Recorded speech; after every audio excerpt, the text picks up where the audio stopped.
واللہ لقد ازددتم بعدنا حسنا و جمالا، جب تم ہمارے گھر سے ہمارے پاس سے بازار گئے تھے، اب جب لوٹ کر کے آئے ہو تو تمہاری خوبصورتی تو اور زیادہ بڑھ گئی ہے بھائی. تو کیا کہیں گے؟ فیقولون، تو وہ بازار والے بھی کہیں گے وانتم واللہ لقد ازددتم بعدنا حسنا و جمالا، اللہ کی قسم تم گھر والوں کی بھی تو خوبصورتی اور حسن میں دوبالا ہو گیا ہے، تمہاری خوبصورتی بھی بڑھ گئی ہے. یعنی دونوں ایک دوسرے کے سامنے خوبصورت ہو جائیں گے جب وہ بازار سے لوٹ کے آئیں گے گھر، اور گھر والے بھی یہاں دونوں ایک دوسرے کے سامنے خوبصورت نظر آئیں گے. میرے بھائی اور دوستو، یہ جنت کے بازار ہوں گے. مسلم شریف کی روایت ہے، 2833 نمبر کی حدیث ہے. اب جنت والوں کی ایک دوسرے سے ملاقات اور ان کی سواریوں کا بھی جو ہے یہاں رکھا گیا ہے پاس و لحاظ کی جنت میں سواری بھی ہوگی. ایک دوسرے سے ملاقات یہاں جیسے ہم آپ کرتے ہیں جنت میں بھی لے گئے ایک دوسرے سے ملاقات کریں گے. ایک حدیث ہے ان سلیمان ابن بریدہ عن ابیہ، سلیمان ابن بریدہ یہ اپنے باپ سے روایت کرتے ہوئے حدیث بیان کرتے ہیں، ان رجلا سأل النبی صلی اللہ علیہ وسلم، ایک آدمی نے نبی صلی اللہ علیہ وسلم سے پوچھا. کیا کہا؟ فقال یا رسول اللہ، کہا اللہ کے رسول صلی اللہ علیہ وسلم، هل فی الجنت من خیل، کیا جنت میں گھوڑا ہوگا؟ جنت میں گھوڑا ہوگا سواری کرنے کے لیے؟ آپ نے اس وقت گھوڑے ہی چلتے تھے، اونٹ چلتے تھے، یہی سب سواریاں تھیں، گدھے چلتے تھے. تو اس آدمی نے گھوڑا ہی پوچھا، کیا جنت میں گھوڑے ہوں گے؟ آج ہم ہوتے، ہم سے سوال کیا جاتا تو شاید ہم یہ پوچھ لیتے کہ جنت میں پلین ہوگا، ہم یہ سوال کر لیتے کہ جنت میں BMW ملے گا، مرسڈیز ملے گی، ہم یہ سوال کر لیتے. اب اس دور میں تو یہ تھی نہیں، تو اس دور میں یہی سوال کیا گیا. قال، آپ نے بیان فرمایا، ان اللہ ادخلک الجنہ، اگر اللہ نے تجھے جنت میں داخل کیا، فلا تشاء ان تحمل فیہا علی فرط من یاقوت حمراء یطیر بک فی الجنہ، تو تو نے گھوڑے پر سواری کی خواہش کی ہے نا، تو تجھے سرخ یاقوت کے گھوڑے پر سوار کیا جائے گا، جو جنت میں تجھے لے کر کے جہاں تو چاہے گا وہیں اڑے گا. جنت میں لے کر کے تجھے جہاں تو چاہے گا وہیں لے کر کے وہ اڑتا رہے گا. اتنا کچھ کرنا تھا، تبھی ایک دوسرے آدمی نے سوال کیا، کہا بھیا ہم بھی پوچھ لیں آپ سے. کیا کہا؟ وسألہ رجل فقال یا رسول اللہ، ایک آدمی نے کیا کہا، اللہ کے رسول، هل فی الجنت من ابل، کیا جنت میں اونٹ بھی ہوگا؟ جنت میں اونٹ بھی ہوگا. قال فلم یقل له ما قال لصاحبہ، تو آپ نے اس آدمی کو وہ جواب نہیں دیا جو پہلے والے کو دیا تھا. نہیں، آپ نے سوچا اب یہ تو ابھی کوئی پوچھے گا گدھا ملے گا، اب کوئی پوچھ لے گا کہ یہ جہاز ملے گا، کوئی پوچھ لے گا BMW ملے گا، تو کس کس کو ہم یہ جواب دیتے رہیں گے. آپ نے ایک اصولی بات بیان فرمائی. کیا کہا؟ سنو، هل فی الجنت من ابل کا سوال کیا، تب کہا قال ان یدخلک اللہ الجنہ، اگر اللہ نے تجھے جنت میں داخل کیا، یکن لکا فیہا مشتہت نفسک، تو تیرے لیے ہر وہ سواری ہوگی جو تیرا جی چاہے گا، تیرا جی جس سواری کو چاہے گا وہ سواری ملے گی. اب کہاں تک ہم بتاتے رہیں گے اونٹ ملے گا، گھوڑا ملے گا، یہ ملے گا، وہ ملے گا، وہ ملے گا؟ نہیں، جس کو جو چاہیے، آپ کو BMW چاہیے وہ ملے گی، آپ کو مرسڈیز چاہیے وہ ملے گی، سب ملے گی، جس کو جو چاہیے وہ ملے گی. جنت کے اندر میرے بھائی اور دوستو بیان فرمایا وَلَذَّتْ عَيْنُكَ، جو تیری آنکھوں کے لذت ہوگی، جو تیری آنکھوں کو سرور پہنچائے گا. دل کو خوشی ملے گی، آنکھوں کو سرور ملے گا، دل و دماغ کو تسکین ملے گا، وہ سواری تجھے ملے گی. بس آپ نے بیان فرمایا میرے بھائی اور دوست. جامع ترمذی کی روایت ہے، 2543 نمبر کی حدیث ہے. بہرحال چونکہ وقت ہو رہا ہے اس لیے میں اب 2 پوائنٹ، یہ موضوع یہ تھا جنت کی نعمتیں اور اس کے راستے، تو ایک چیز تو میں بتا ہی دوں، جنت میں جانے کا نعمتیں تو آپ نے سن لی، جانے کا راستہ واحد یہ ہے کہ انسان کو موحد ہونا پڑے گا، انسان کو توحید کو اپنانا پڑے گا.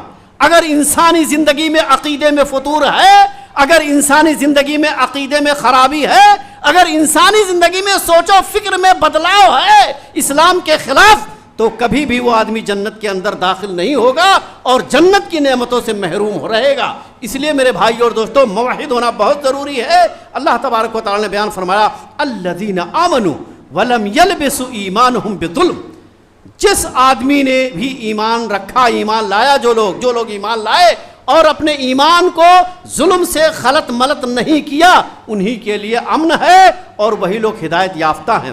اب ایک ظلم سے مراد شرک ہے، یہاں ظلم سے مراد شرک ہے، جیسا کہ صحیح حدیث سے ثابت ہے۔ اس آیت کی جو ہے تشریح اس حدیث سے ہے۔ عن عبداللہ، حضرت عبداللہ کہتے ہیں قال لما نزلت ولم يلبسوا ایمانهم بظلم، جب یہ آیت نازل ہوئی الذین آمنوا ولم يلبسوا ایمانهم بظلم، تو صحابہ کرام جو ہے قال اصحابہ وعینا لم یظلم، پریشان ہو گئے، کہنے لگے بھلا ہم میں سے کون آدمی ہے جو گناہ نہیں کرتا؟ بھائی ظلم کون نہیں کرتا؟ انہوں نے ظلم سے مراد گناہ سمجھا، عام گناہ، تو کہا ہر آدمی گناہ کرتا ہے، تب تو معاملہ خراب ہو جائے گا۔ تو آپ نے بیان فرمایا فنزلت، یہ آیت نازل ہوئی ان الشرک لظلم عظیم، شرک ظلم عظیم ہے۔ یہاں ظلم سے مراد کیا ہے؟ شرک ہے، یعنی جو شرک کرے گا میرے بھائی اور دوستو وہ جنت کے اندر داخل نہیں ہوگا۔ معاذ بن جبل کی حدیث ہے، کہتے کنتو ردف رسول اللہ صلی اللہ علیہ وسلم، ہم رسول اللہ صلی اللہ علیہ وسلم کے جو ہے پیچھے سوار تھے ایک گدھے کے اوپر، یقال لہ افیر، جسے افیر کہا جاتا تھا، اس گدھے کا نام تھا۔ کہا فقال یا معاذ، اے معاذ جانتے ہو ما تدری حق اللہ علی العباد، اللہ کا حق بندوں کے اوپر کیا ہے؟ تو آپ نے فرمایا وما حق العباد علی اللہ، اور بندوں کا حق اللہ کے اوپر کیا ہے؟ قال قلت اللہ ورسولہ اعلم، میں نے کہا اللہ اور اس کے رسول صلی اللہ علیہ وسلم بہتر جانتے ہیں۔ تو آپ نے بیان فرمایا قال فإن حق اللہ علی العباد ان یعبدوہ ولا یشرکوا بہ شیئا، اللہ کا حق بندوں کے اوپر یہ ہے کہ بندے اللہ کی عبادت کریں، اس کے ساتھ کسی کو شریک نہ کریں۔ اور وحق العباد علی اللہ عز وجل اللہ یعذب من لا یشرک بہ شیئا، اور بندوں کا حق اللہ کے اوپر یہ ہے کہ جب بندے اللہ کی عبادت کریں تو اللہ انہیں عذاب نہ دے۔ قال قلت یا رسول اللہ، میں نے کہا اللہ کے رسول افلا ابشر الناس، کیا لوگوں کو جا کے بتا نہ دوں، میں یہ خوشخبری دے دوں؟ قال لا تبشرهم فیتکلوا، ابھی نہ بتاؤ ورنہ لوگ اسی پر بھروسہ کر لیں گے، عمل نہیں کریں گے۔ بہرحال کہنے کا مطلب یہ ہے میرے بھائی اور دوستو، توحید کو اپنانا پڑے گا، زندگی میں لانا پڑے گا، تب ہم جا کر کے کامیاب ہوں گے۔ اور جنت کی سب سے بڑی ایک نعمت جو ہوگی وہ یہ ہوگی کہ ان صہیب بن النبی صلی اللہ علیہ وسلم قال اذا دخل اہل الجنت الجنہ، جب جنت والے جنتی کے اندر جنت کے اندر داخل ہو جائیں گے، قال یقول اللہ تبارک و تعالی، اللہ تعالیٰ کہے گا تریدون شیئا ازیدکم، تم لوگ کچھ اور چاہتے ہو اور دے دوں کچھ؟